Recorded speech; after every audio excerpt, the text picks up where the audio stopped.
O projeto Pensar e Fazer Arte do GEP, Grupo de Estudo e Pesquisa em Interdisciplinaridade, e FAFICLA, Faculdade de Filosofia, Comunicação, Letras e Artes da Pontifícia Universidade Católica de São Paulo, tem a grata satisfação de receber nos estúdios da TV PUC hoje o Dr. Luiz Antônio Rossetto.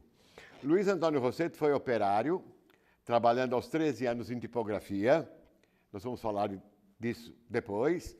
Ele é mestre e doutor em Ciências da Saúde pela disciplina de Cirurgia Plástica da Unifesp, titular em Cirurgia Plástica pelo SBCP e autor dos livros de poesia A Rosa do Fim do Mundo, Solitude e a antologia poética A Rosa de Todos os Tempos. Luiz, é um grande prazer tê-lo aqui em nossos estúdios da TV PUC para falarmos um pouco da cirurgia plástica, um pouco da sua vida e como da cirurgia plástica a poesia. Obrigado, é uma oportunidade de estar aqui com o professor Piccolo, agradeço muito. Prazer é todo nosso. Depois de ter lido algumas de suas poesias, sim, o interesse mudou. Luiz, conte-nos um pouco sobre a sua infância e sobre a sua adolescência. Então, quando eu era criança, né, eu tinha, aos 13 anos eu precisei trabalhar, eu trabalhava em tipografia, então eu juntava as palavras, como a gente naquela época a tipografia era mais artesanal, era um processo mais criativo, né? Por isso que chamava artes gráficas. Explica um pouquinho como era esse artesanato da tipografia para aqueles que nasceram longe do computador.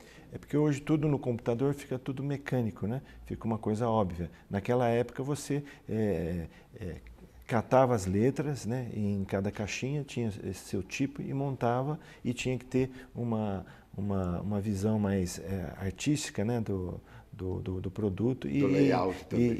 E a criatividade nascia, né, da própria entranha do escultor das palavras. Hoje você já tem, né, todo o arcabouço, a formatação, pré-formatado, né? Na época era bem criativo. E você trabalhava com a palavra lá? Com a palavra, né? Era o formista, fazia forma para imprimir as palavras. Talvez isso já, o amor, né, pela palavra escrita surgiu aí. Que bom, que bom. E me conta uma coisa, Luiz, e a sua adolescência e mocidade, e como você enveredou para a medicina?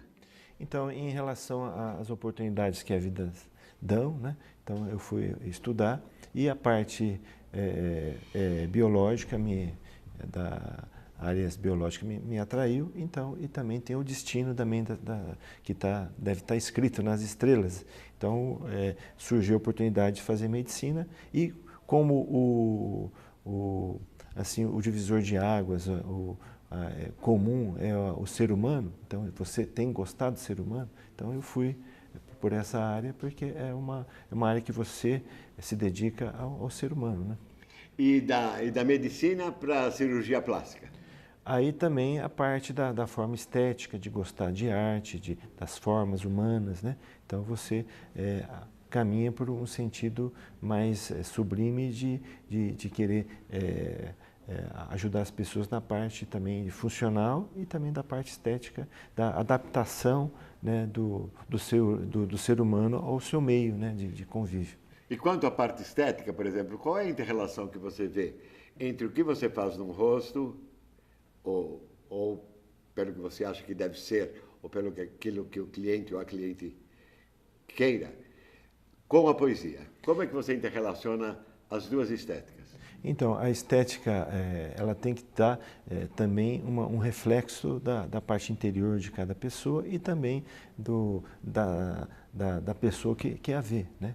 Então tem que ter um reflexo, e essa intersecção entre essas duas coisas você leva adiante uma sensibilidade, né, tanto da parte estética e tanto da parte poética, que você também vê a alma, não só a pessoa material, mas também a alma da pessoa.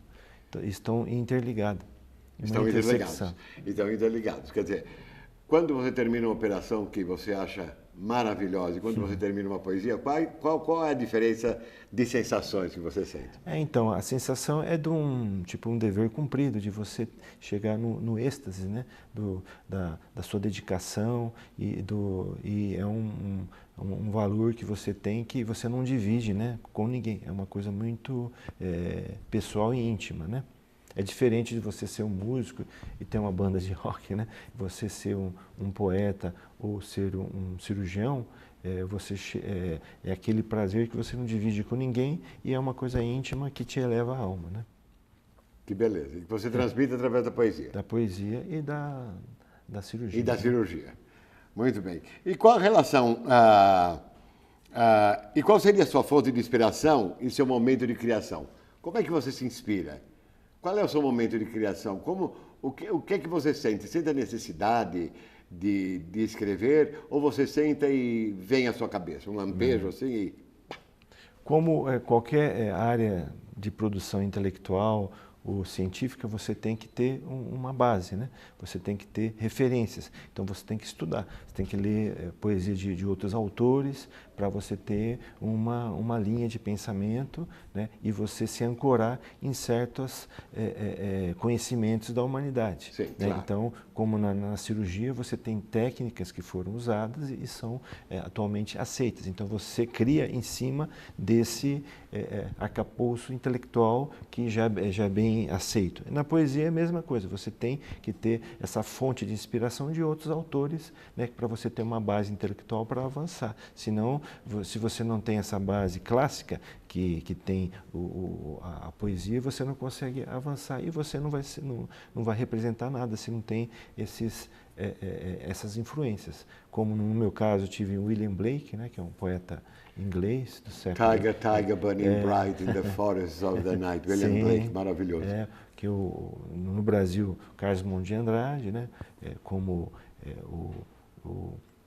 Manuel Bandeira e não poderia dizer o Fernando Pessoa. Então são pessoas autores que você se baseia para você ter um vocabulário e ter uma técnica para poder você expressar o seu sentimento.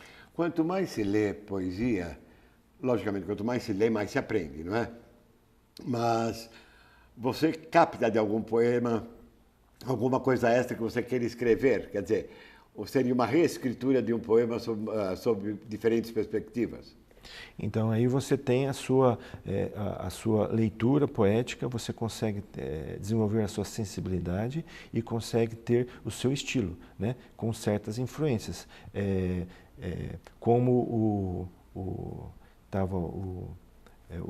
esses poetas maiores, né, que tem, você consegue sentir na sua obra a influência deles. Então você capta essa energia, esse estilo, porém sem imitá-los. Sem imitá-los. Criando uma nova... Uma semelhança, vamos dizer assim, uma porém similitude. Sem... Interessante, interessante. E as suas influências poéticas são eles ou tem mais alguém assim que mais lhe influenciou diretamente? Tem o Dylan Thomas, né, que ele tem uma poesia bastante metafísica, né, e da parte do Fernando Pessoa, e são esses as influências que eu mais assim leio e que mais aprecio. Muito bom, muito bom. E o que a poesia traz para o dia a dia das pessoas? A poesia é no sentido que enfeita, né, o caminho dos homens. Ele elucida e muitas vezes desperta sentimentos que a pessoa, muitas vezes, ela estava tipo adormecido. Então, a poesia é o ar que a gente respira, é o pão que a gente come, porque é ela que transcende o ser humano e diferencia a gente de uma pedra, de uma árvore, né? Apesar que eles também têm a sua simbologia e a sua magnitude de existir. Mas eu creio que é isso que nos transforma um ser humano e um ser que consegue contemplar o universo e a gente transcender a nossa condição humana. E isso me faz lembrar, por exemplo, a poesia cantada também, não é? Porque, por exemplo, existem músicas compostas por Amaral Vieira, por exemplo, sobre os poemas de Cecília Meirelles. Sim, lindo, como existem as áreas, não é? As óperas, que são cantos sobre poesia. Quer dizer, estão tão interrelacionados que é impossível você separar, não é? Né? E a questão da sonoridade no papel. Como é que você faz a sonoridade no papel, não é? Isso também é uma coisa que me chama muita atenção. Uma literação bem feita. Quer dizer, O ritmo, né? O ritmo e que também para o tradutor e para o intérprete, essas coisas que nós estamos, esses fatores que nós estamos conversando são muito importantes. São muito importantes. E como é que você sente esse ritmo? Então, esse ritmo ele é ditado pela sua alma, né? Quando você está num momento de contemplação e ele vem através, né, de movimentos que a sua alma fica cadenciada pelo seu sentimento, porém tem que ter essa disciplina que é a leitura de outros poemas para você já ter essa doutrina, né, que vem de você ler outros poemas. Quer dizer, isso contribui para o seu fazer estético. A estética é importante, né? Quanto mais for a leitura do indivíduo, é isso que a gente fala para os nossos alunos, né? Quanto maior for o seu contato com a leitura, maior, e com a arte, principalmente com a leitura, literatura, vamos dizer assim, Sim. sem ser o específico, que obviamente todo mundo tem que saber, maior luz você terá, não é? Sim. Quer dizer, mais lúcido você será e muito mais transcendente você será. Porque você tem o seu dom, mas você tem que exercitar esse dom, lendo outras poesias, outros autores, né? Claro. Para poder você ter, valorizar a sua obra, né? Ter um discernimento, uma lucidez, como o professor falou, do seu tempo e da sua condição humana, né? E a transformação da realidade, Luiz? A transformação da realidade se faz pela arte, quer dizer, é a arte que transforma a realidade ou a realidade que transforma a arte? Eu creio que na década de 60, quando, né, as pessoas tinham a esperança, né, com a democracia, né, com o socialismo, né, que a arte ia resolver tudo, e viu que não só com a democracia, né, nem com a arte se resolve tudo. É uma coisa que tem que estar sempre atento, né? A arte sempre tem que estar atenta às transformações humanas e valorizar sempre o ser humano, e sempre tem que estar regando todo dia. E isso que é a transformação do ser humano. É uma plantinha que a gente tem que regar todo dia e tem que estar sempre atento às condições adversas que aprisionam o ser humano. Porque a arte tem que ser libertadora. Ela tem que ser, a arte é aberta, né? Graças a Deus. E tem que transcender o ser humano a visões, né, nunca jamais vistas pela visão humana, né? Porque a interpretação, por exemplo, a percepção de cada um frente ao objeto artístico é seletiva, não é? Sim. A gente não... E cada vez que a gente tem mais contato com um poema, por exemplo, mas ele se apodera de nós, não é? Ele vai se aprofundando. Né? Ele vai se aprofundando, porque antigamente as professoras as professoras nos mandavam decorar a poesia. E a gente pensava que aquela decoreba era simplesmente... Mas cada vez que você declama esse poema hoje em dia, você o recria. Entende? E essa é a maravilha também que ocorre. Tanto em verso como em prosa, eu acho também. Porque nós temos que decorar textos de prosa. E tem que ter a sua maturidade também, né? Não só a sua capacidade intelectual de assimilar, mas muitas vezes você não está tão maduro para entender um poema. Sim. Que quando você, ao passar do tempo, as suas vivências, né, pessoais, você vai ter uma visão mais aprofundada daquele poema e captar toda a sua essência. Exatamente, exatamente. E o que devemos fazer no Brasil para que as pessoas gostem mais de poesia? O que você acha que tem que ser feito? Então, como em outros países mais desenvolvidos, né, que é a cultura, né, a educação, então não só as autoridades, né, mas também a população, né, as famílias têm que incentivar a leitura, né, porque a leitura é um prazer que a pessoa adquire desde pequeno. Você não consegue adquirir-se ao longo do tempo. tem que estar bem... Tem que ser desde criança. Desde criança. E a poesia é uma coisa que mostra a alma de um país, a memória de um país, né? Então, os movimentos poéticos dos seus poetas representam a identidade nacional e tem que ser valorizado, né? Como em Portugal, por exemplo, né? As coisas maravilhosas, os poetas maravilhosos brasileiros deveriam ser lidos desde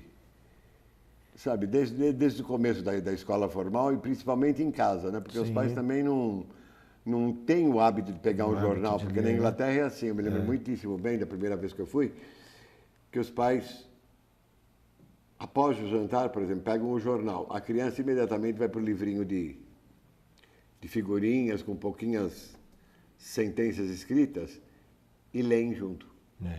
Entende? Quer dizer, desde pequeno eles são conduzidos à leitura. Aqui você conduzir com 10, 12 anos quer dizer, precisa criar o gosto, né? É uma coisa espontânea e natural, né? Gostar de poesia é uma coisa que apodera da alma da pessoa e transcende. Então isso tem que ser uma coisa não imposta, mas sim espontaneamente e a criança desenvolve esse lado, né? Porque, por exemplo, não se impõe a leitura de arte. Entende? A leitura de arte é para você fazer amor com ela, não é para você estudar. Aqui na academia você está louco, ficam loucos aí, estudando. Sim. A arte não foi feita com fins didático-pedagógicos. A arte foi feita para você... Uma coisa lúdica, né? Uma coisa para você... Transcender, não entende? É uma obrigatoriedade, né, da pessoa. E transcender abertamente, eu acho. Porque você pode transcender de uma maneira e eu posso transcender de outra maneira, mas os dois podem chegar a uma outra conclusão. Sim. Quer dizer, que aí entra o que nós chamamos de parceria, de interação. Quanto mais se discute, mais, obviamente, nós conseguimos ver aquilo que nós não conseguimos ver sozinhos quando da primeira percepção, vamos dizer assim. Não é? Isso que é maravilhoso do ser humano, a multiplicidade, né, Exatamente. das formas, das sensações, né? E agora, conta um pouquinho do seu mais recente lançamento, que eu não pude ir porque eu estava em aula, é A Rosa de Todos os Tempos. Então, A Rosa de Todos os Tempos é uma antologia poética que junta 2 livros, né, que é A Rosa do Fim do Mundo, que é um livro mais panfletário, que foi feito na ditadura militar, né, e um livro Solitude, que é uma contemplação da condição humana. Então, tem os poemas mais expressivos, né, aqui postos, e trago muito obrigado. Uma edição para você. E exemplar. Gostaria de mostrar ao telespectador do Pensar e Fazer Arte a capa do livro e gostaria que você lesse um poema para nós. Qual deles você escolheria? Poderia ler um poema. Um que você... Então, é bem atual, né? Não serão mais inúteis os versos. Não serão mais inúteis os versos declamados ao romper da alvorada, aos braços da mulher amada, sob as incontáveis estrelas e da lua torta. Sonhei outro país, outro continente, outro derradeiro universo. Não cabe mais aos homens deter a chegada triunfante da primavera. Não se derramará mais inutilmente o imaculado sangue sobre a terra. Ouviremos os cantos da passarada, trazendo nos esperados ventos os aromas esquecidos do outrora. Em qualquer canto haverá mais encanto, como se fosse a paz desabrochando numa flor do campo que nunca morre, trazendo consigo a esperança fúlgida, resplandecendo inesperadamente ao poente, findando a madrugada. E todos seremos de novo crianças, brincando sem medo na beira da aurora. E perseguiremos os nossos sonhos, não serão mais inúteis os versos inocentes declamados por agora. Muito bem. Que bonito, que bonito. Me conta uma coisa que é justamente para esclarecer o que eu estava discutindo em sala de aula de cultura e cidadania. Muito obrigado. Muito obrigado. Agora eu lerei. Será um privilégio, professor. Eu li vários poemas, mas não li o livro inteiro. Sentirei muito honrado. Muito obrigado, muito obrigado. Eu teria uma última pergunta para fazer, que é a seguinte. Qual é o momento de inspiração seu?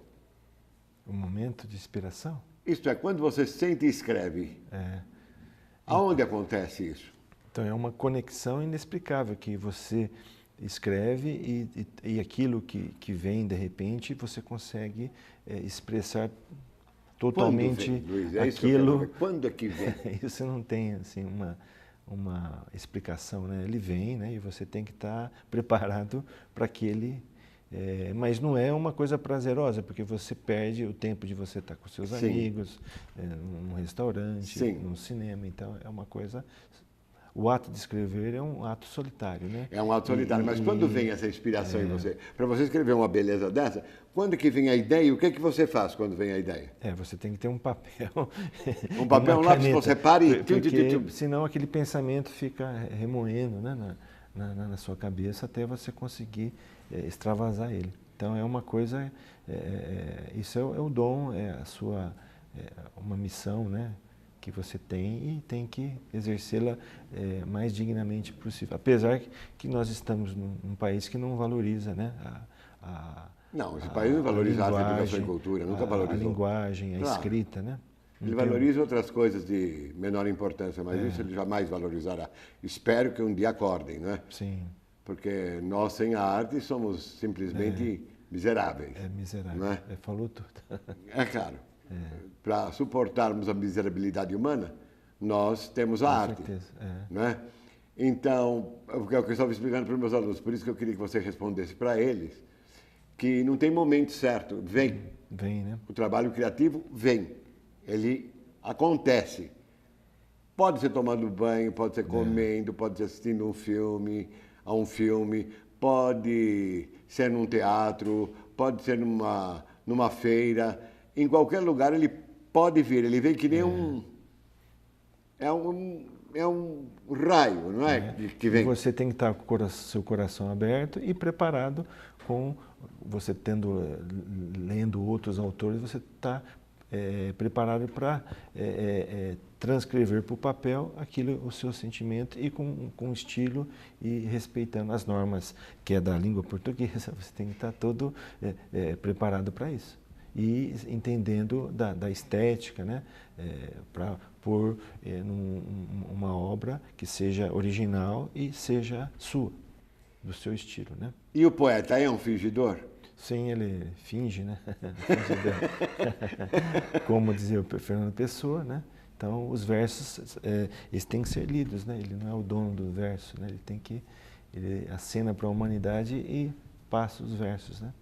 E como é a escolha lexical para a completude de uma poesia? Quantas vezes você reescreve? Quantas vezes ou vai direto assim e já sai? Tem esse poema que eu li para o professor, ele veio direto, sem retoque. Sem retoque. Então, algumas você precisa, né, pesquisar na literatura, a semântica, né, a escrita, para poder você ter esse embasamento e ter uma credibilidade, né, poética, né? Quer dizer, então quando você lê um poema que você fez, você talvez possa encontrar uma palavra que seja mais forte, mais contundente naquele contexto. Mais forte e seja mais palatável, né, aos ouvidos, né? Então tem que ter essa sensibilidade, né? E esse conhecimento linguístico também, não é? Conhecimento e gostar da língua portuguesa, que é a nossa mãe, né? Que é muito pouco respeitada, não é? É muito pouco respeitada hoje em dia. Sim. Muito bem. E de poetas internacionais, você tem algum favorito ou não? Tem, como eu te falei já, William Blake. William né? Blake, sim. O Dylan Thomas, né? E também, desses daí, o Fernando Pessoa, que não é internacional, que é universal, né? Que é universal, Que é universal. O Fernando Pessoa já é classificado como universal, Universal. E o Carlos Drummond de Andrade, que é um poeta brasileiro, mas também universal. Se ele fosse da língua inglesa, ele seria universal, como Manuel Bandeira, né? Uma última pergunta. Cecília Meirelles, ao escrever, escreve de uma maneira simplicíssima, mas com uma profundidade enorme. Como é que você explica isso? Que ela tem uma alma, né? Ela tem uma sensibilidade não só feminina, porque quando você lê um poema dela, você não percebe que é uma mulher que está escrevendo. Então, ela escreve com a alma dela, não com o sexo, né? Então, ela consegue transcender, né, ao seu tempo e ao seu país, né? Então, com isso que ela se torna uma pessoa que ela tem essa sensibilidade que é rara, né, entre os poetas. Porque ela é cristalina, mas ao mesmo tempo ela é profundíssima. E ela consegue, das palavras simples, captar uma coisa profunda e tornar a sua leitura agradável e inteligível, né? Um professor meu me falou o seguinte, Luiz, cuidado com o simples. O que parece ser simples esconde uma enorme complexidade. E que é sofisticado, né? Muito sofisticado. Porque você tem a palavra concisa e consegue expressar um sentimento profundo. Isso aqui é arte, né? Na sua concisão e na sua profundidade, que é a linguagem poética do poema, né? Que é a linguagem poética, exatamente, que é a linguagem poética. Luiz, eu gostaria de agradecer muitíssimo a você pela presença. Eu que agradeço a oportunidade. E muito obrigado pelo livro, que agora eu terei a oportunidade... que agora eu terei a oportunidade de ler com toda atenção, embora tenha lido vários poemas, eu não consegui lê-lo inteiro, mas agora eu vou chegar em casa e obviamente, ler, não é? Porque muito obrigado pela muito obrigado você, e Fico quando lançar o outro, honrado. por favor, nos convide, porque estaremos lá para a noite de autógrafo. Opa. Nós estamos acabando a entrevista com Luiz Antônio Rossetto de Oliveira, com a última publicação dele, A Rosa de Todos os Tempos, uma antologia poética. Eu gostaria de agradecer ao telespectador pela sua audiência. Muito obrigado e até a próxima, se Deus quiser.